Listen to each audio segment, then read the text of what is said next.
Hello, I'm Brent Plate. I teach at Hamilton College and want to welcome you to the course Spirituality and Sensuality, Sacred Objects in Religious Life.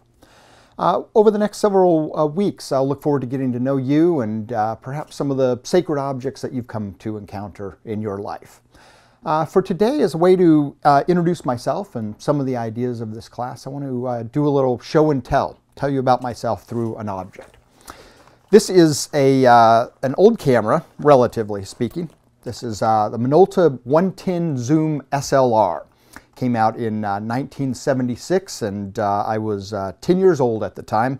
And I remember that's a very unusual structure, very unusual looking camera. I liked the fact that it was an SLR, a single lens reflex. Meant whatever you looked at in the viewfinder, you could see through would be what the picture was exactly. This was kind of unusual for a 110 film. 110 film cartridges were these very small plastic cartridges that you could fit in there, and it was convenient. In fact, Minolta's advertisement said, here's a camera you can slip into your pocket and take with you anywhere.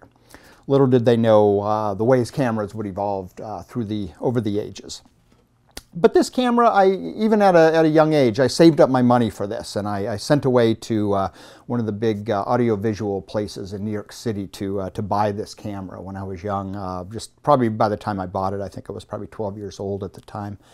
And I remember getting it and just really being excited about all the pictures I could take and begin to take pictures. Little did I know at that time that my later life, my career would be centered around images, and that I would get interested in visual arts, and I would get interested in comparative religions and how religious people use images, and then ultimately how people sense the world, visually sense the world around them.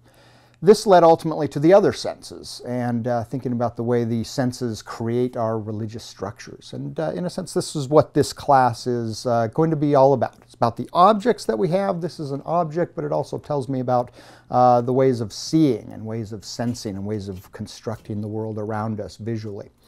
So over the next several weeks, I'll look forward to seeing some of the objects that have been important to you in your lives. And you'll get a chance to take some pictures and offer ways to describe some of the objects in your lives. And this way we'll bring our objects together as a class and collectively think about the role of how we experience objects and what they mean to us and how they create a sense of history and a sense of identity.